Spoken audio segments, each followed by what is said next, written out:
tasks are carefully aligned to create a cohesive learning experience for students. So disciple work learning outcomes, these are specific goals that define what students should know or be able to do by the end of the lesson. So they need to set up clear expectations and guide the design of teaching activities and assessment. So, maaari na siya sa teaching learning activities. So these activities are designed to help students actively work toward the learning outcomes. So instead of just lecturing, instructors use activities like discussions and practice exercise or hands-on experiences that give students the skill or knowledge they need to meet the learning goals. So next, maaari na po siya sa assessment tasks. So these tasks measure whether students have achieved the learning goals, the learning outcomes. Assessments are designed to directly test the skills or knowledge specified in the outcome. So this way, students are evaluated on what they were actually prepared to learn, ensuring fair and accurate assessment.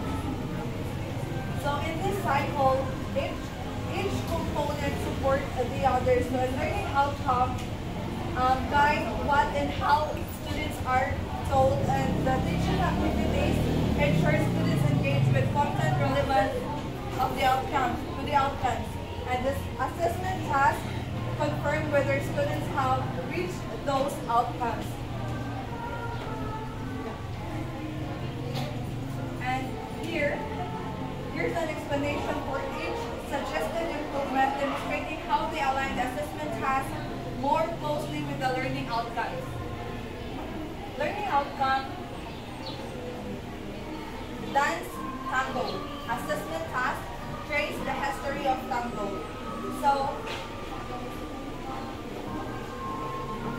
the improvement task is ask the student to perform the tango dance to demonstrate their ability to apply the skills learned. So the original task evaluates historical knowledge, but not the ability to dance tango. So to align with the learning outcome, the assessment must require students to physically perform to dance, as that's the intended skill to be demonstrated. Next, learning outcome, interpret a given poem. Assessment task, what is your favorite line in the poem? Why is it your favorite line? So, the original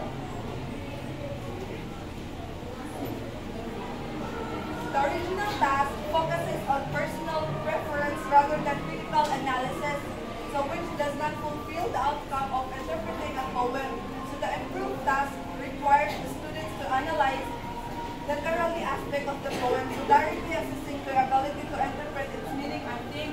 So an improvement task is ask the student to analyze the poem's theme, symbols, and literary devices to provide a comprehensive interpretation.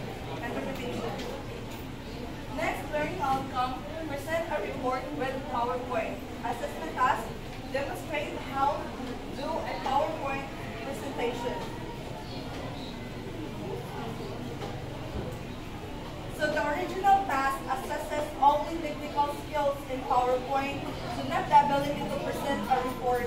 So the improved task aligns with the outcome by combining content creation with presentations, assessing both technical skills and the ability to communicate information effectively. So ang inyong improved assessment task is have the student create and present a full report using PowerPoint to assess both content understanding and presentation skills. Next, learning outcome, derive the meaning of at least 5 words by means of context clues to solve a given problem. Assessment task is match the meaning of the words in column 1 with those in column 2. So determine what are given and what is asked. So sa learning outcome niya, the original task assesses word meaning through context clues, which is different from the intended task of matching words to their definition. So the improved task directly addresses the learning outcome by asking students to match words with their current definition, fulfilling the assessment purpose. So yung improvement task is providing a matching exercise where students connect words with their meaning directly. Next learning outcome is pronounce short, sound correctly, and assessment task is encircle the words when short sound.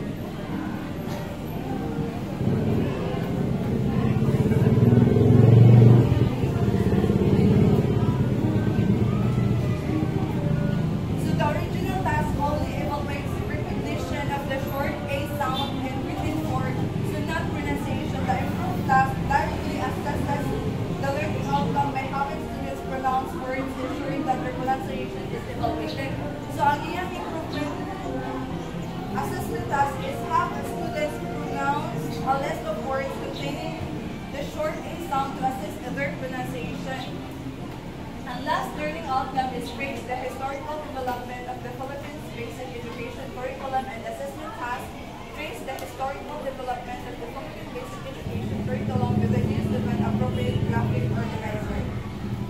So the task is already aligned as it asks the students to organize information visually, which demonstrates understanding of the curriculum's history. So no improvement is needed here. The assessment task aligns perfectly with the learning outcome. So showing their understanding of the curriculum's development, this directly meets the goal of tracing the historical development. So no need na siya one of improvement assessment can align naman yung assessment task sa learning outcome. So each of these improvements ensure that the assessment task measures what the learning outcome is intended to assess, thus creating a stronger alignment between the two. So that would be all. Thank you. So good morning everyone. Now let's talk about assessment methods. Let's talk about variety of assessment methods, tools, and tasks. So assessment methods can be classified as traditional and authentic. When we talk about traditional,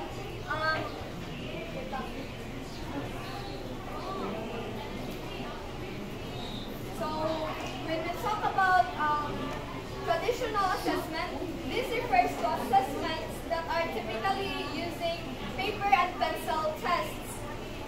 These tests are usually structured and assess learners on their cognitive abilities and declarative knowledge. When we talk about declarative knowledge, it refers to knowledge that is that are contained with facts, concepts, and even information that can be explicitly declared or stated. So there are various tools in traditional assessment, and it was divided into two categories, and these are selected response and constructed response. When we talk about selected response, it requires students to, when we talk about selected response, it talks about students are required to answer, to select correct answer on the given option, while the constructed response ay more on like kailangan ka mag-generate o ato ang own response.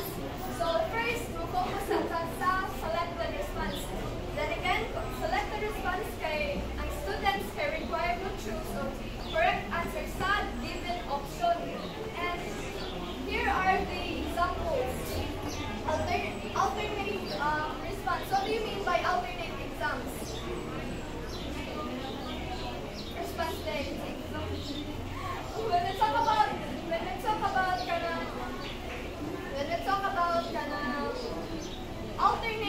alternate response, mauni siya ang katong true or false questions, and of course matching type and multiple choice. So diba ang selected response kay marag ang students kay require mo answer sa given option ra, while ang constructed response kay ang student ay require siya mo answer or mo kailangan siya mag-generate of ang ihang own answer gani. Mauna ang kanang examples ani kay mauna ang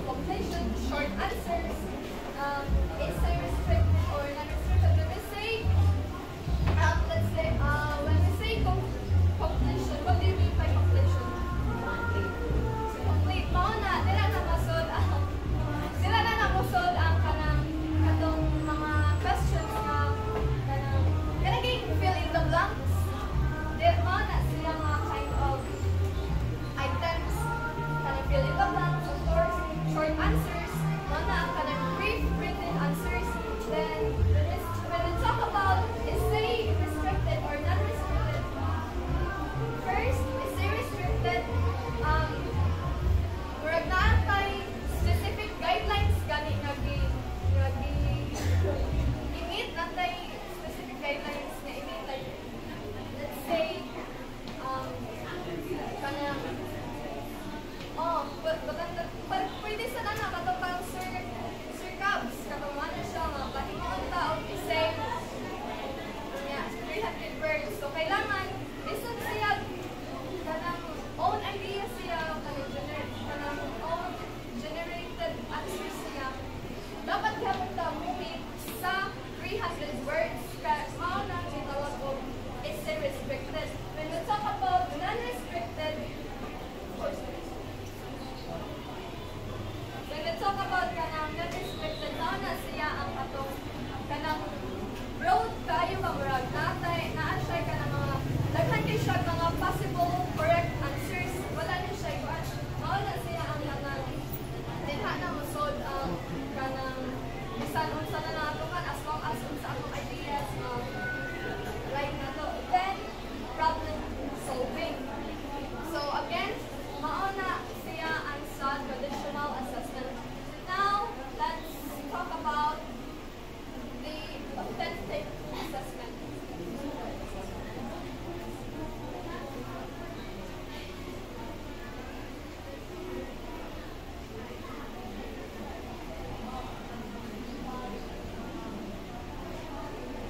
Now let's talk about the authentic assessment. When we talk about authentic assessment, it refers to tasks that measures a student's ability to apply what they have learned in real life situations or contexts. Mauna na ang kanang product, i-divide sa this into two categories, and these are product and performance. When we talk about the product, it is a tangible kanang product gabi nga gikuan sa magdila sa reflect ang kanang knowledge sa students na murag ilha gani product kay mo reflect kung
sakto ba ilang classes, and oral presentation, self-works, and dramatization. So what do you mean by dramatization?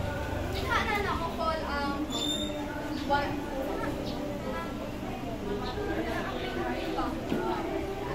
role play, dikha na mo kuan ang role play. So then again, authentic assessment, mauna ang kanang assessment nga mo kuan na siya ang knowledge kay ma-measure siya through ma-measure siya through kanang ganing kuan yun nga kanang kuan siya non-paper and pencil type of tests. Kailangan siya kanang kuan sa real life situation ang knowledge, while ang traditional assessment kay mauna siya ang kanang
belief which allows them to articulate complex ideas. Good morning, everyone.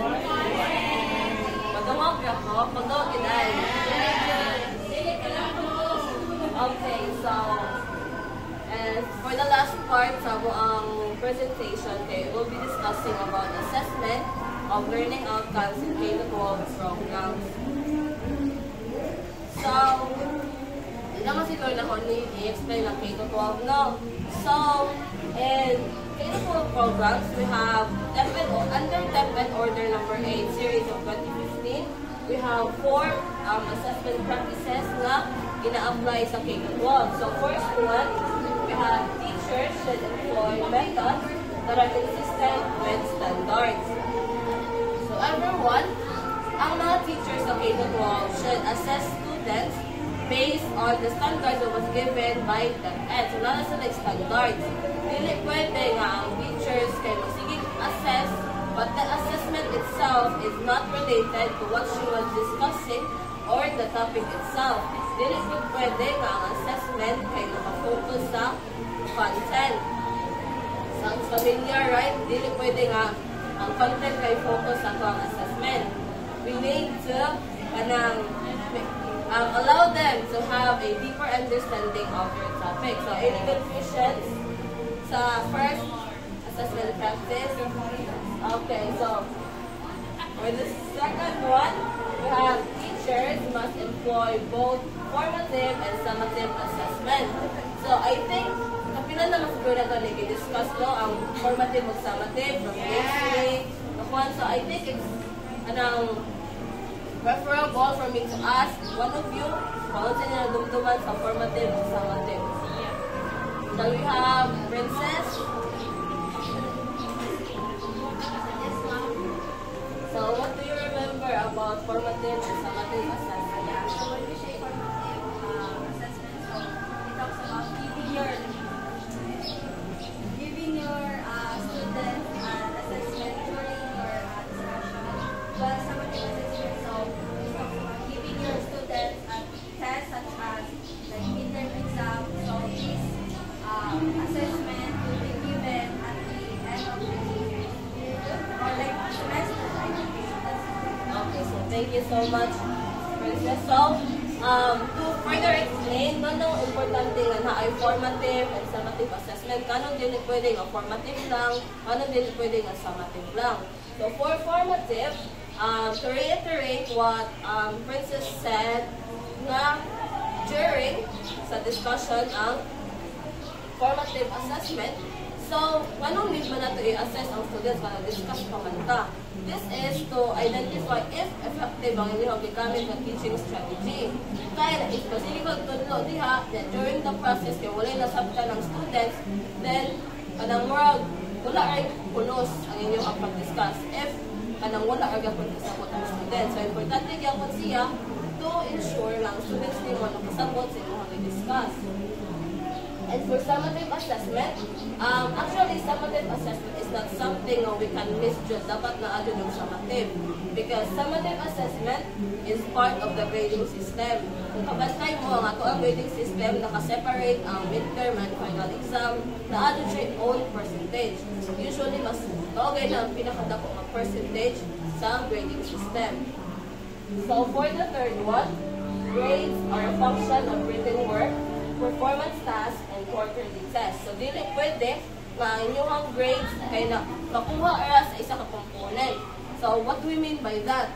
Dili pwede nga ang grades sa students kay makuha ara sa attendance.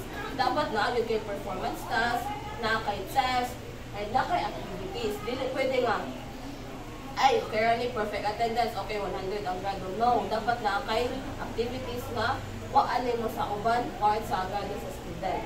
And then the last assessment practice we have in K-12 program is the cognitive dimensions given by Kraftmo and Anderson in 2001. So, I think familiar mo sa Bloom's taxonomy, right? Okay, so the cognitive dimensions is a revision of kanang Bloom's taxonomy. So, isa'y naka-memorize ko sa katong skills sa Bloom's taxonomy.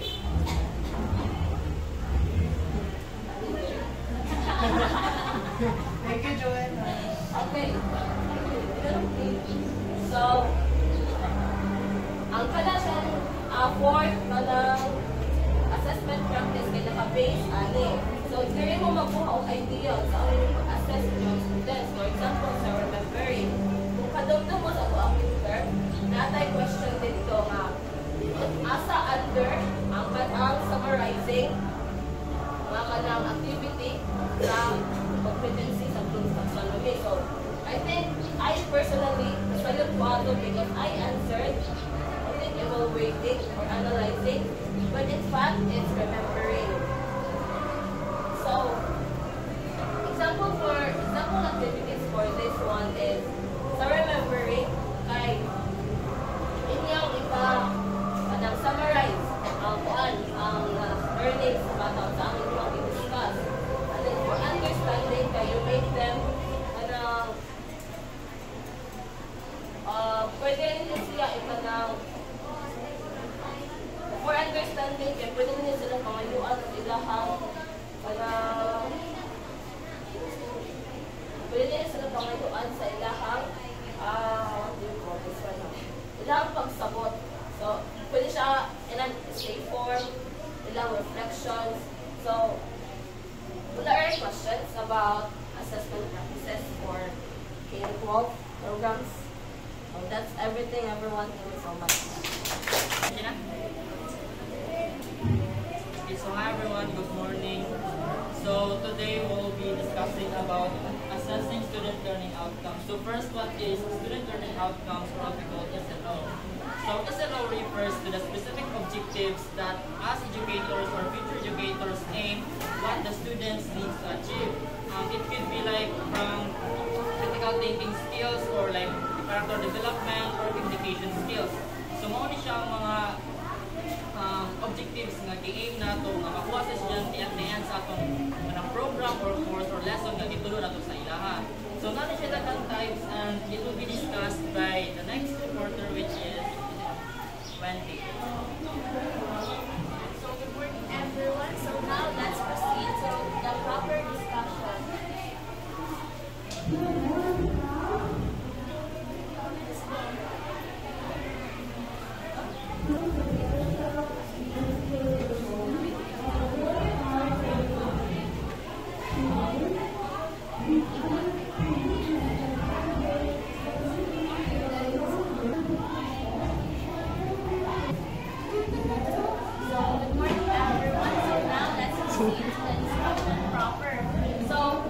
I'm going to discuss about the principles of good practice in assessing learning outcomes.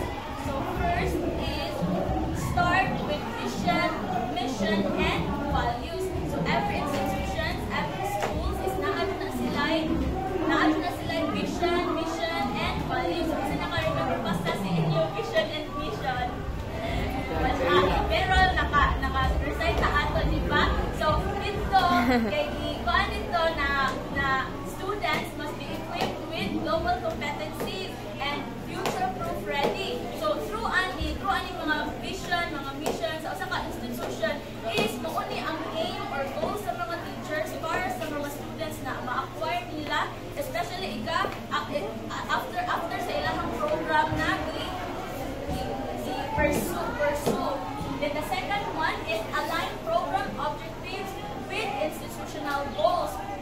So ang program nato, ang degree nato is education. So of course, as an educators is that ang ato mga trainings, ato ang mga practice karon is that will serve as a training ground ang kani nato ng mga practices para sa future nato if ever mag-pursue yun as a teacher or as an educator. So kinsa sure ay na mga teacher yun sila po like inyong set niyo mga goals is magpa-teacher nyo like student. Wow, so very good guys no kay some of us man is not sure pa kay na kuan ra ani na course ra ani na course so yeah, so mo na siya. So ang program objectives nato is or kay na-align siya sa institutional goals nato which is to be future educator. Lahi po sa mga tourisms no, sa tourisms kay probably sila kay mag-partake sila like sa mga map sa world in ana ni entertain sila og tourist kay mo man na ilahang anong work nila like align sa ilahang program like this. So next is focus on relevant observable outcomes. So as the teacher no like at the end of the lesson dapat ang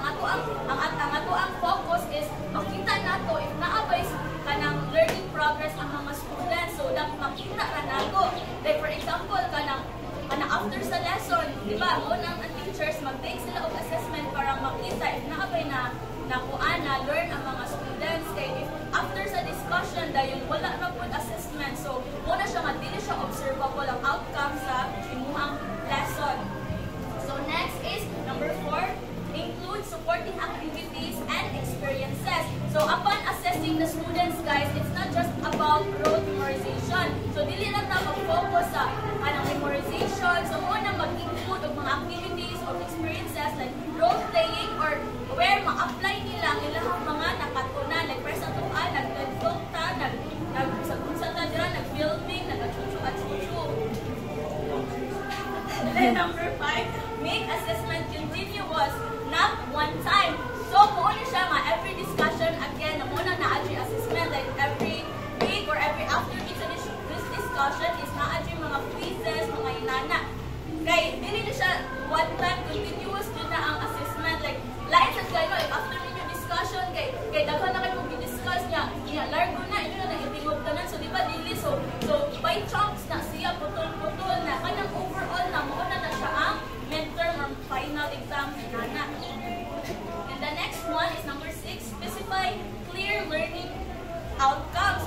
So specify, dapat specific ang teacher if unsa jud iyang goal, iyang objectives na gusto niya ma-attain sa students, especially after sa lesson. So mao na atay gitawag na lesson plan. So dira sa lesson plan nato, mga intended learning outcomes nato na gusto nato na after sa atong lesson unsay ma-acquire sa mga students.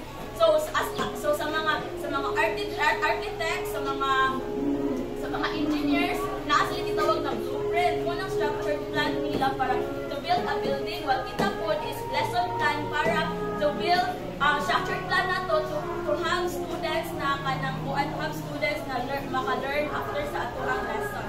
So next is number 7, use learning outcomes to guide assessment. So content, ang content guys is mo dyan na ang pinaka-importante aside sa imuhang learning outcomes. Ang content, dira mag-base ang imuhang mga assessment na imong i-hatag sa imong mga students. Like for example, nag-discuss ka og subject-verb agreement, na imuhang ipa-answer sa ilaha is nag-give kag mga formula, like nag-give kag mathematics na mga formulas which is dili align sa imuhang content, imong assessment. So dapat align ka sila para maabot nimo ang imuhang learning outcomes or objectives na imong ipakita. So next is 8, set criteria for success. So as a teacher, no, dapat naatay criteria para naasay gusto i-aim ang mga students. Like for example, sa quiz na out of 10, ang imuhang kanang pasar baron kay 7, then out of 50 sa ato ang midterm final, di ba? 30. Example na siya. And aside from that, sa mga performance na nato or activities is maghatag og rubrics o criteria para kita mga students is kanang do na to atong best na ma-fit dito sa mga rubrics na to or criteria na gihatag sa teacher. The next is use multiple tools and sources for assessment. So, as teachers, guys, dapat dili na mag-focus sa usa ka tools, especially if mo assist ka sa students. Like for example, always na lang ta objective. Like, ka-focus na ta sa rote memorization, which is wrong. Kaya ang kay dili ta dapat yes, it is important also na rote memorization. Pero at the same time, is needs sa jud na subjective type. And dili sa subjective type is dili mo gawas ang pagka-creative sa mga students. Like, ato ganit, pa-rotayon sila, mga inana, papuhaton sila og mga butang outside sa ilang comfort zone, which is maggawas ang ilang pagka-talented. Kaya lahi-lahi pa yata ninyo. So, sa multiple intelligence, Howard Gardner, lahi-lahi ta ninyo og 4 or 40. So, number 10, provide specific feedback. So, kani understandable na jud kaayo. Provide specific feedback. So, after so example ani no kay Miss Rivera. So katong ipabuhatan niya sa ato mga works in ato, so happy experiences, sad experiences in ato. And paghatag niya sa iyang mga dipang check, diba, nagbutak siya dito og feedback. Dili ta dapat moingon nga very good, very good. Ang mga students kayo, asa man ang very good, like dapat buknan nimo asa man ang naka-very good sila, asa ang dapat nila i-maintain o asa dapat nila i-maintain sa ilang writing score, for example. Kaya isa ka mo not good. Kaya kung may not good raw, asa man sa nang dili na good, asa man ang need nila og improvement. So through that, makaibaw ang students na asa din sila dapit na need og improvement behind para sa next time, mas better pa ilahang gibuhat or gihimo. The next is focus on real-world applications. So dapat ma-apply din siya sa real world. Example ani is ang pagkanang speak nato, pag-communicate nato sa English sa time ni mga musaon. So isa kung sa nato kamay or ka memorize nato ang rule na subject verb agreement if walay applications kay dili jud Japon. So do you think if kanang wala dili ta mo communicate in English pero may kita sa kanang memorization about ta anang subject verb agreement kay makasulti ta in English maka-speak ta? Diba? Dili. So, dapat yun na siya application sa real world para ma-improve ang atuang example sa communication skills sa English. The next is emphasize higher order thinking. So, emphasizing higher order thinking is example kung ani is atuang mga midterm o final exams. Like for example, some of the teachers, maybe not all, pero most of them is nag-follow TOR. So, I guess, nakabuhat naman ng TOR, so familiar na mo ani.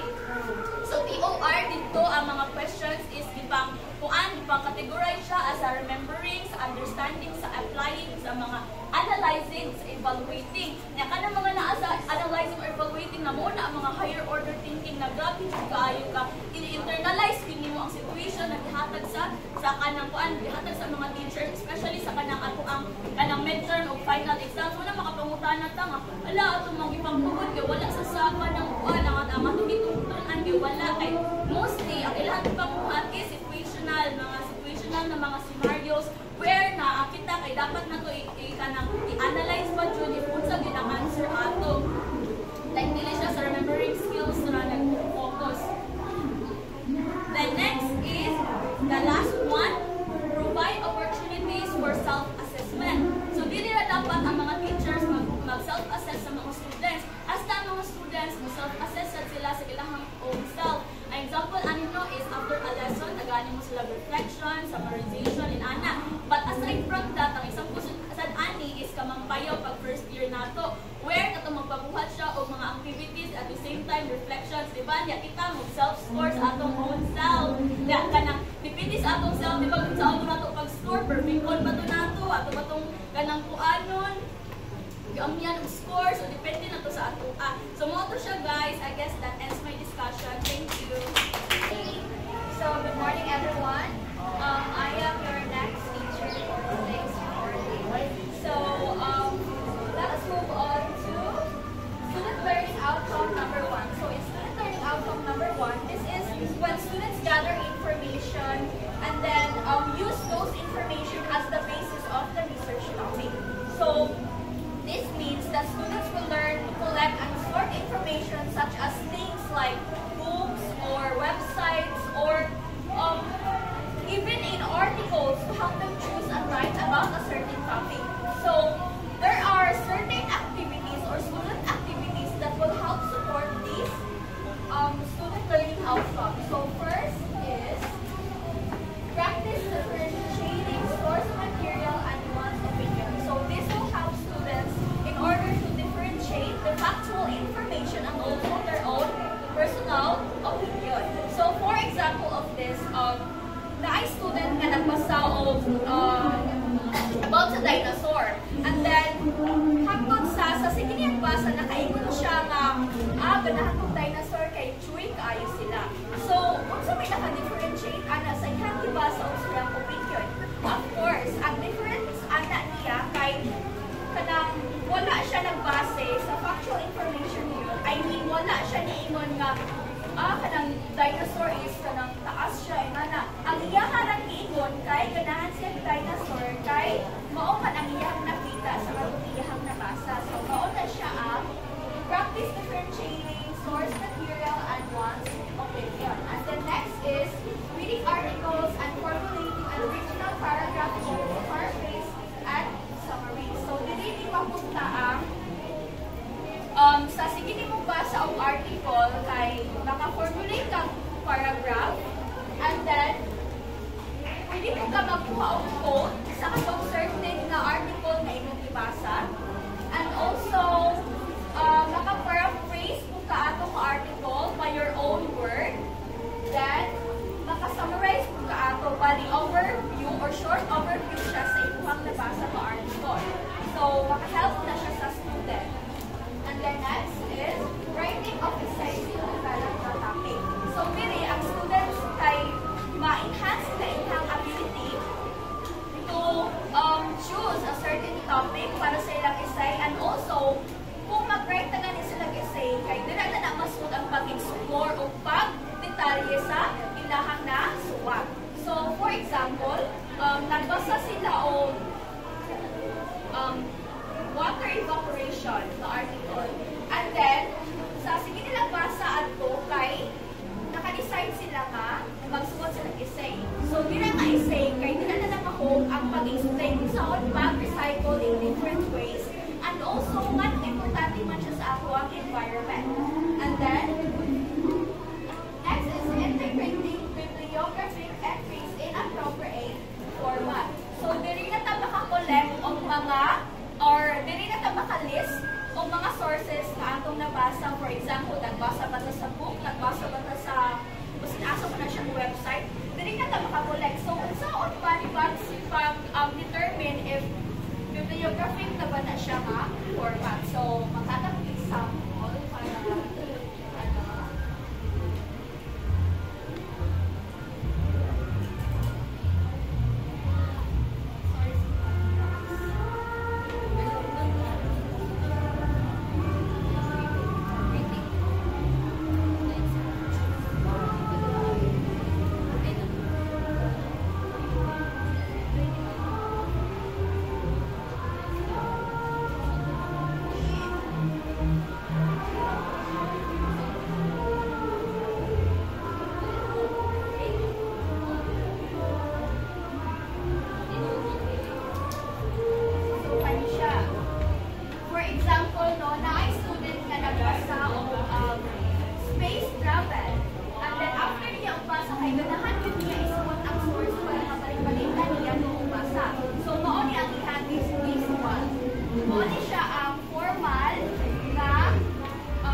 arguments in writing. So this means students will help to enhance their critical thinking and also to enhance the way they reason out.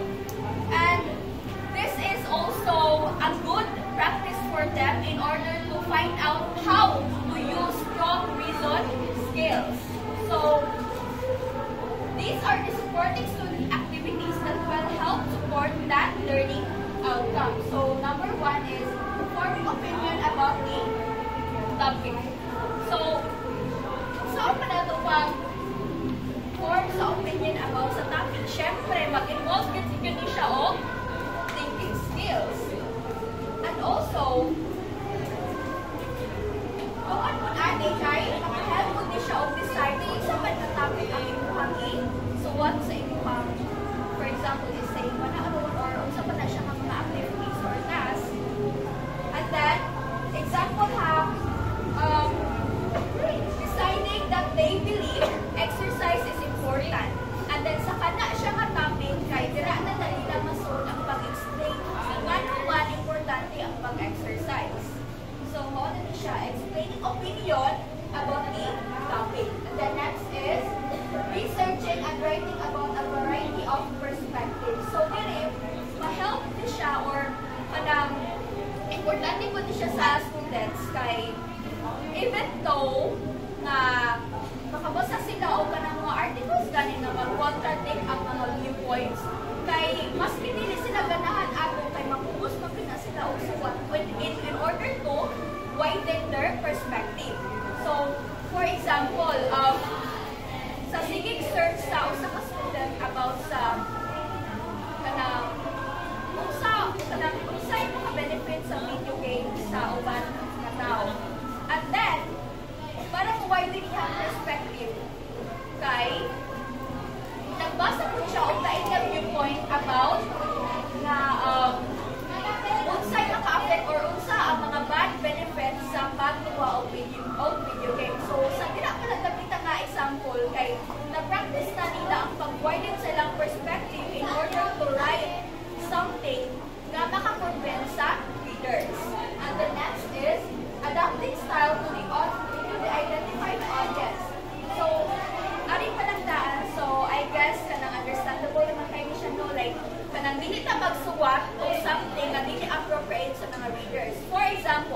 magsuot ka og graded SPT niya ang atuang leader kay mga bata unsa may mahitabuan na di ba dili siya appropriate.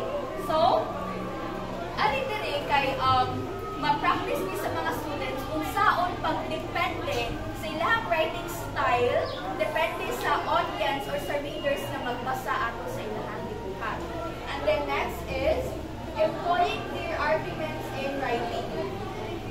So, ari siya nga student activity kay mag-practice sa mga students on making their main point clear and supporting it with strong reason. So, for example, mag-cut sila essay buhay niya. Kung kay ang topic ato kay pro-choice is very beneficial for women. So, saan pa ninyo pag-defend ako? Nga, di ba, pro-choice? Kabalo ba mo sa pro-choice?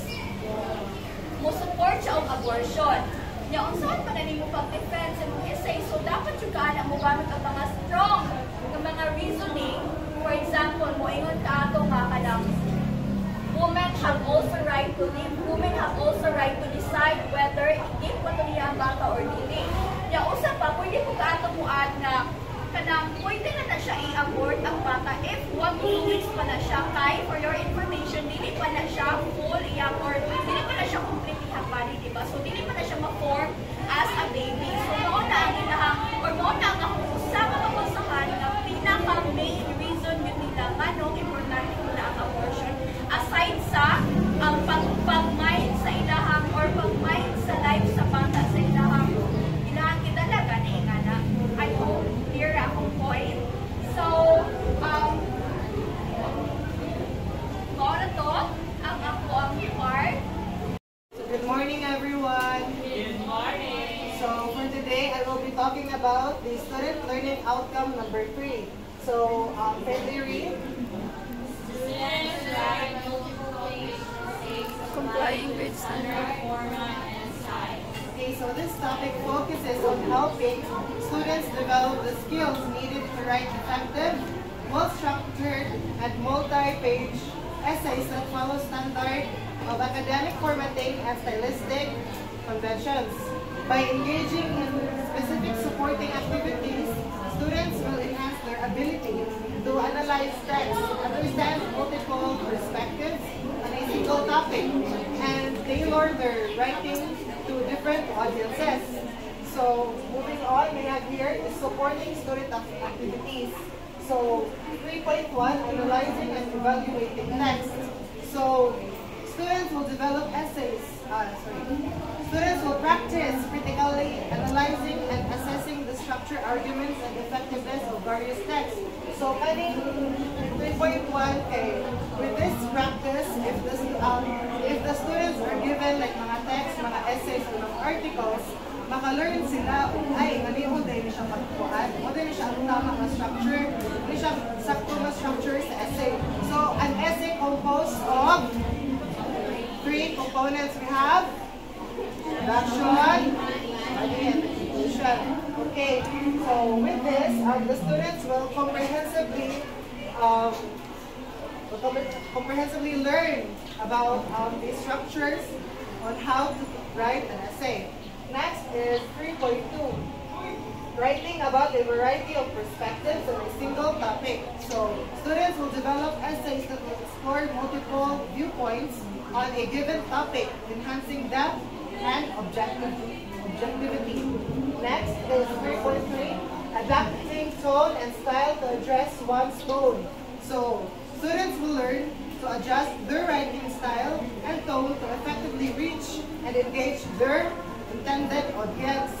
And then next is reviewing grammar and essay format. Students will examine grammar, sentence structure, and standard formatting in sample readings to understand proper conventions. And lastly, holding group discussions about various topics. So through group discussions, students will brainstorm, they will share their ideas, and develop a stronger understanding of topics to enrich their essays. So once again, student learning outcomes number 3 focuses on helping students develop the skills needed to write effective, well-structured, and they will be able to write a multi-page essays that follow standard academic formatting and stylistic conventions. So, questions? None? So, let's proceed to the next reporter.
Thank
student. Then next is the creative rubric criteria.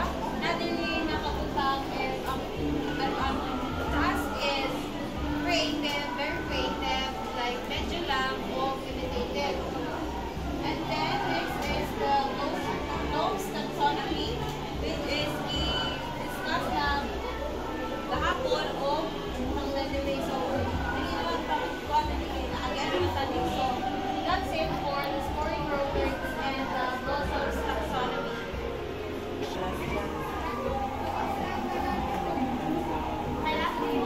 Hello, good morning. So I sent you guys a GC na nagpunta ng the situation where we have ulit as our person discussing Joanna. So we have synthesizing and self-assessment. So when we say synthesizing, it's about combining information from various sources to form new ideas or conclusions. So it involves three main aspects, which is the beginner, the capable, and the competent. So we say first we have generalization. So first from consistent or interpretations from data. So for example, with this one is that a student reading about climate change, but he or she only focuses on temperature increases, which is yung being at mga factors niya. And we say capable, which is a student through climate change and is based on temperature data but overlooks some contradictory evidence. So with that, ang iyang competent talaga is ang student kay comprehensively analyzes multiple factors, which is iyang study ng temperature levels, which is because iyang research is not well supported na about the climate change. We have the generating new ideas, which is first is example natin sa beginner is that a student struggles to find solutions to discussing ways after studying his environment. But with this, ang iyang capable is that a student suggests that using reusable bags as classroom ways, but although all of these idea ba relevant siya. With this, competent is that a student proposes what they have that tracks classroom guides such as personal reduction strategies. We have integrating relevant knowledge with this one. Integrate relevant knowledge and diverse perspectives and we have the competent